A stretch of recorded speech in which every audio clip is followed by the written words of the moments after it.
In this part I will explain you how event aggregator works. We need to understand it first before jumping into a bigger topic in next part, and that will be about conductors and screens, and it will be pretty complicated. Well, not complicated, but let's say a bigger topic. So first we need to understand the event aggregator. Basically, it is used to communicate between view models. In most cases, we have multiple view models in our application, because if you put everything in the same view model, it will grow out of proportion and it will be very hard to maintain. So we separate our application into parts and split into different view models in views. And those view models need to communicate somehow, pass messages between them and so on. So to do that, we use the event aggregator. It will be easier to explain while showing an example. So let's say our application will have a header view model and a content view model. In header view model we have a menu, and when we press some menu item, we want the content to update. So let's prepare these view models.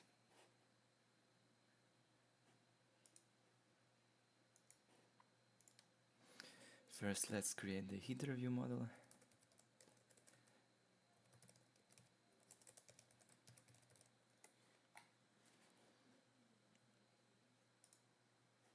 And the view.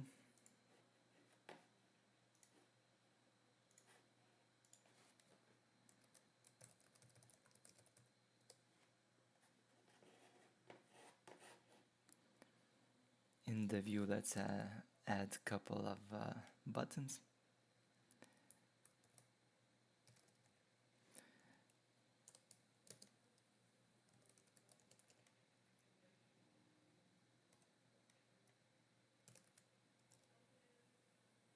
And these buttons will represent one menu item, and you should be able to click it and send a message to content to update.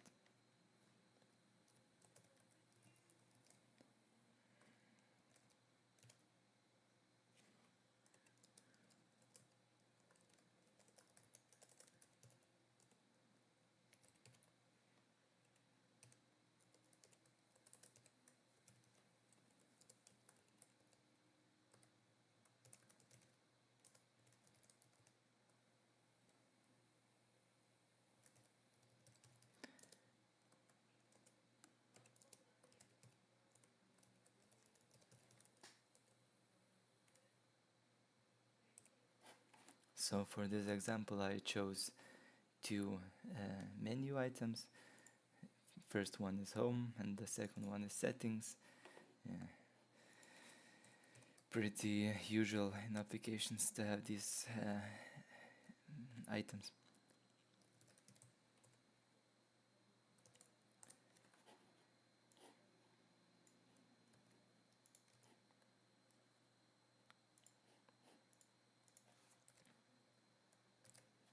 We will not focus on the UI very much, but it will just serve the purpose. Next we need a content view model.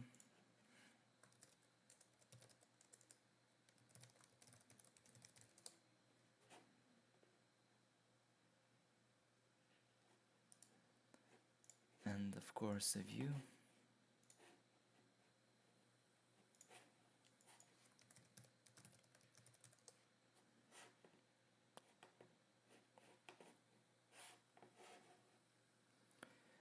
Let's get back to the header view model, and let's implement those methods that we used.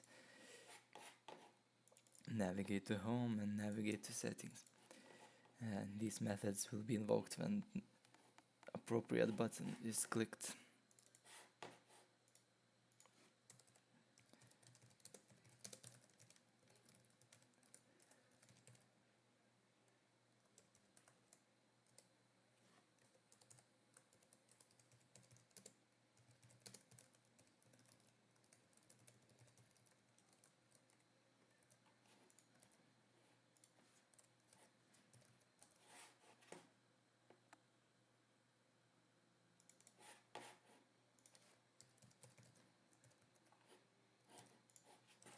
And then we need to register these two view models to the container.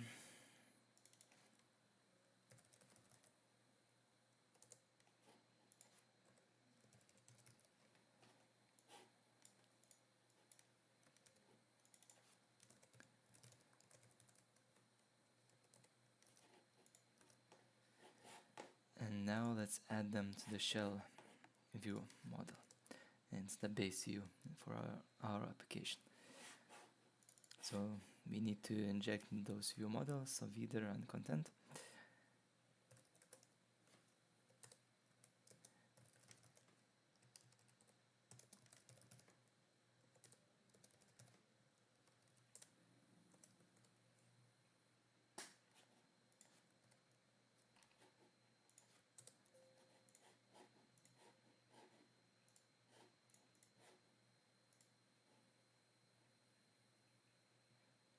We use IntelliSense to automatically generate properties.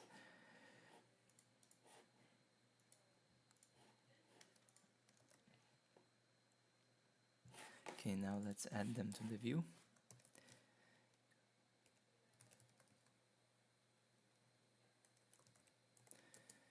We use content control and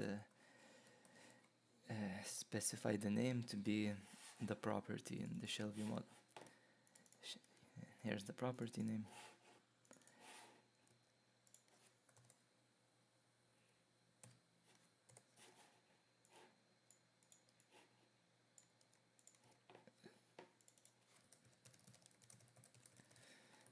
And let's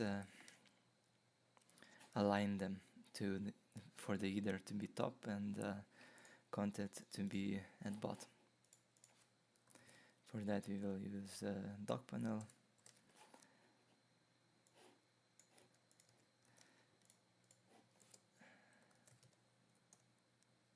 And we will dock the header to the top and the content to the bottom.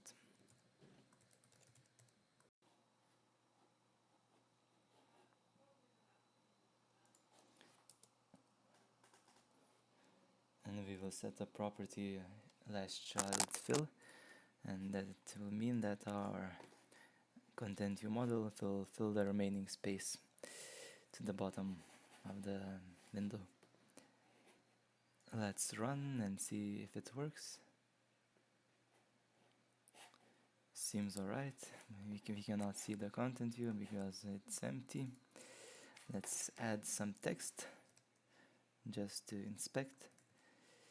Text block X name is, let's say, page title, or not page title, just title.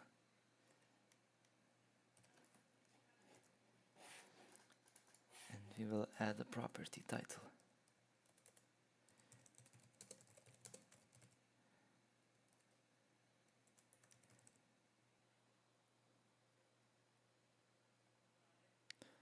Looks good. So what we want to do is, when user clicks home, we need to pass a message to this content view model, and for our example purposes we will update this title to home. And if we press the settings in the header view model, in this view model here, it will pass a message to the content view, and we will update this title to be settings.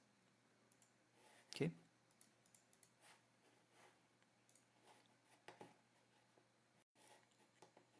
At this time the event aggregators comes into play. We will inject the event aggregator into both view models.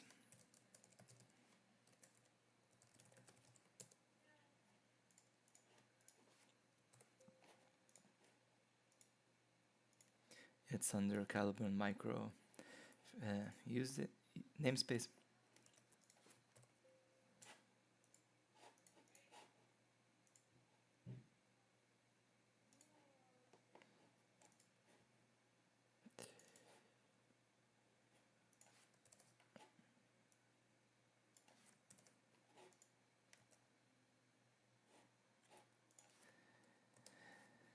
And the Okay, so I have injected into the content view model. Let's do the same for the header view model. Both of communicating view models need to have an event aggregator.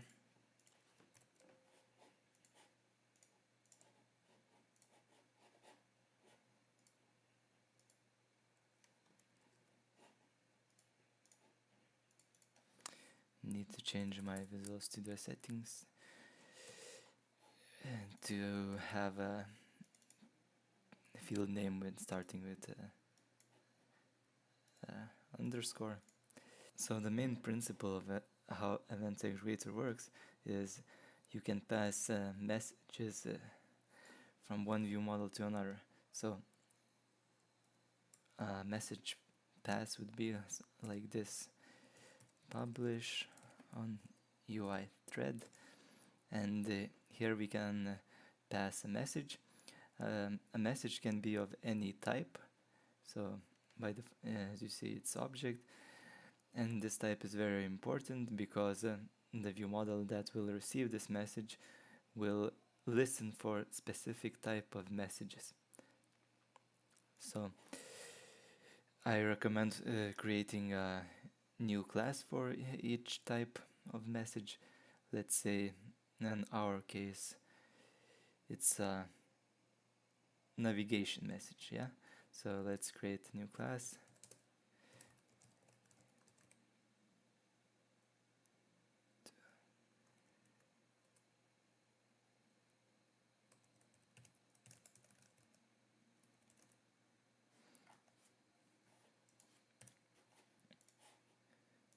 And we will use IntelliSense to create a class navigate to home message.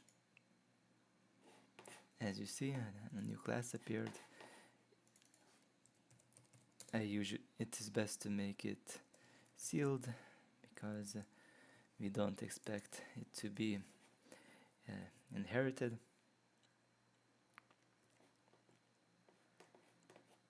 We don't even need a constructor here because we do not pass any arguments here, but it is possible. Let's get back to the header view model, and for navigating to settings we will need a similar message, but navigate to settings message. Again, we create a class for this. Oh, wrong button.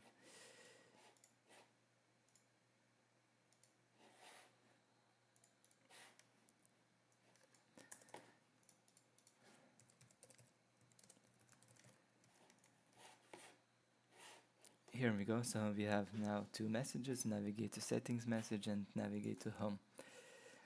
And depending on which button was clicked, we will publish a message to event aggregator. So this part is done. Now let's go to the content view model, and this view model will listen to these messages.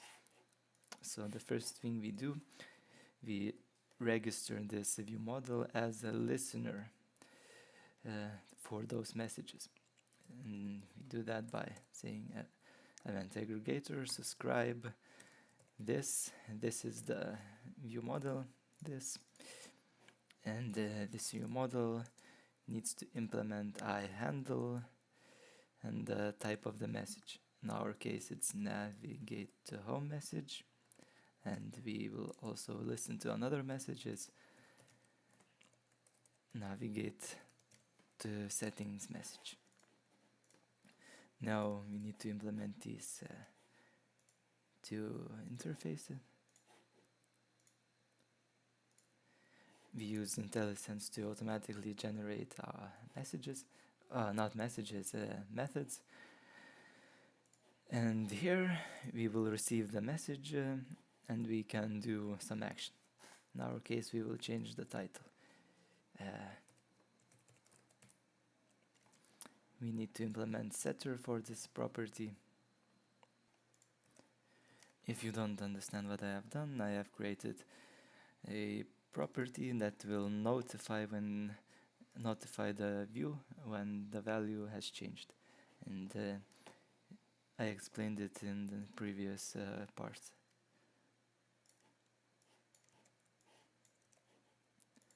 And when we try to navigate to settings, we change the title to settings. Let's run application and see if it works. I will add a breakpoint just to see clearer what's happening.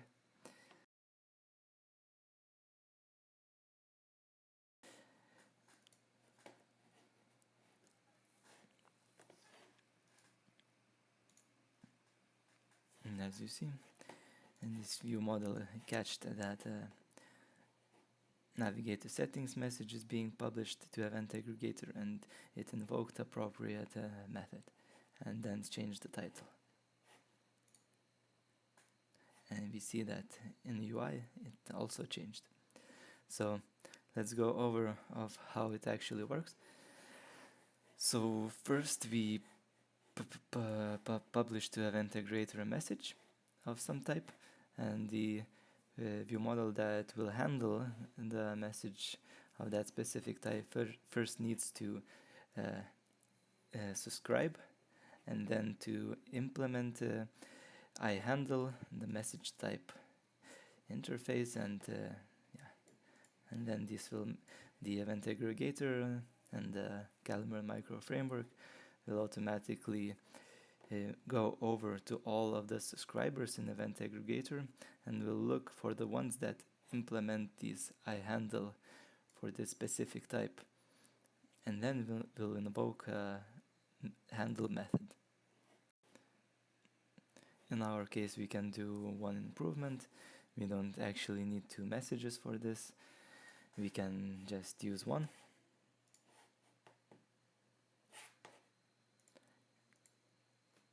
So I will delete the one unused message and rename this message to navigate to message. And here we will pass where we want to navigate by enum value.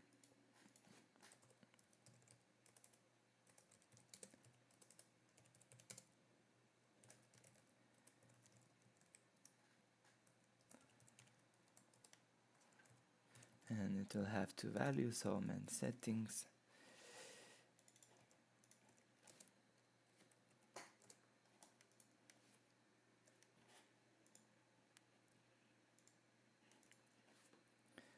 And now when creating a navigate to message, we will pass the num value where we want to navigate.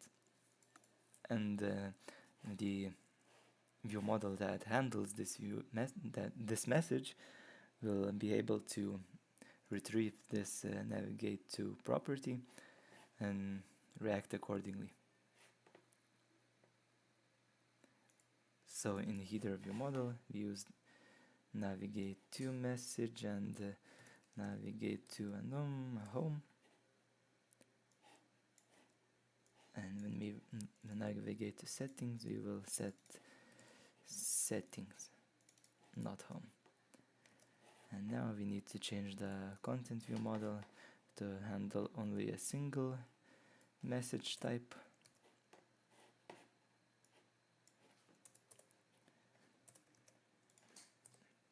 And here when we in handle method, we can get the message that was passed, and in this message we actually have this navigate to property. And it will be one of home or settings. So if message navigate to equals home, then we set the title to home. Else, if message navigate to equals settings, we will change the title to settings.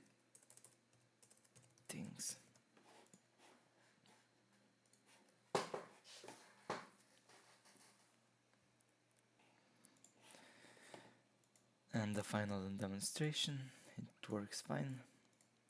and now these two view models communicate.